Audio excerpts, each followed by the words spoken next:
ഇന്ന് അപ്സരയുടെ ഭർത്താവും ആൽബിയും അമ്മയൊക്കെയാണ് വന്നത്. അപ്പം വന്നപ്പം മുതൽ ജിൻഡോയെ പറ്റി ഇവർ ഒത്തിരി പറയുന്നുണ്ട്. പലപ്പോഴും നമ്മുടെ അപ്സരയ്ക്ക് തോന്നും ഇതെല്ലാം പിടിവിട്ടു പോകുമോ എന്നുള്ള രീതിയിൽ തന്നെയാണ് നിൽക്കുന്നതും ഇരിപ്പുമെല്ലാം.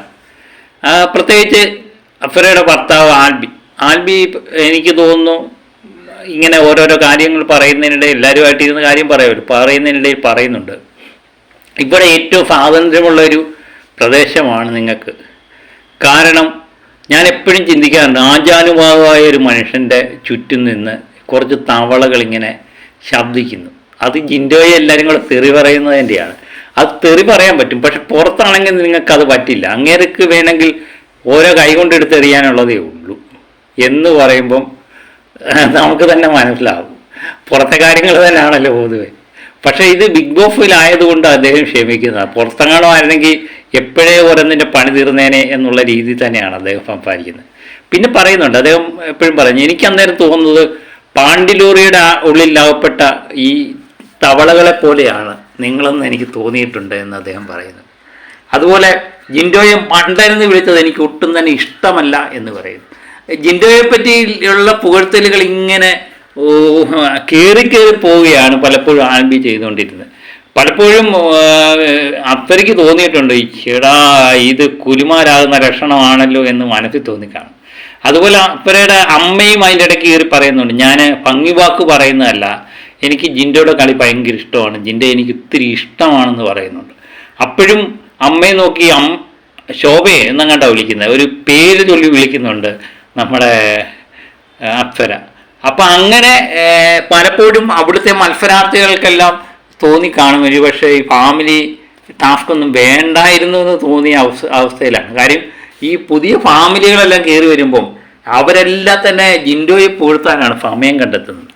അതുകൊണ്ട് ഇവിടുത്തെ മത്സരാർത്ഥികളിൽ ആകപ്പാടെ ഒരു മാതിരി വല്ലാത്ത അവസ്ഥയിലാണ്. ജിൻഡോയെ ഇങ്ങനെ പുകഴ്ത്തി പറയുമ്പോൾ അവിടുത്തെ ഓരോരുത്തരുടെ മുഖം നോക്കുമ്പോഴും നമുക്കത് മനസ്സിലാവും.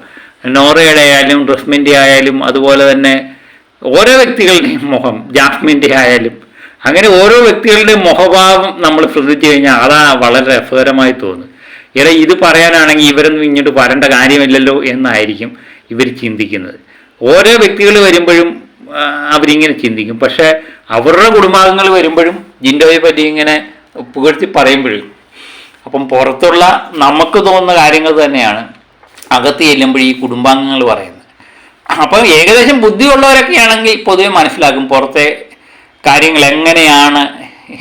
അല്ലെങ്കിൽ കുടുംബാംഗങ്ങൾ അങ്ങൊന്നും അകത്ത് കയറി തൻ്റെ സ്വന്തം പ്രിയപ്പെട്ടവരൊക്കെ മത്സരിക്കുമ്പം ഇങ്ങനെ ജിൻഡോയെ പുകഴ്ത്തത്തില്ല.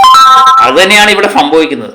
ആൽബിയെ സംബന്ധിച്ച് എനിക്ക് തോന്നുന്നു ഫൈനൽ 5 വരെ എങ്ങനെയെങ്കിലും എത്തട്ടെ, ജിൻഡോയെ പുകഴ്ത്തി പറഞ്ഞ് ജിൻഡോയുടെ കുറച്ച് വോട്ടെങ്കിലും നേടി. അപ്സരയുടെ ഈ പോക്ക് പോയി കഴിഞ്ഞാൽ ഫൈനൽ 5 വരെ എത്താനുള്ള സാധ്യത കുറവാണ്. അങ്ങനെങ്കിലും കിട്ടുന്നെങ്കിൽ ഭാര്യയെ രക്ഷപ്പെടുത്താം എന്നുള്ള വിചാരമാണോ എന്നറിയില്ല.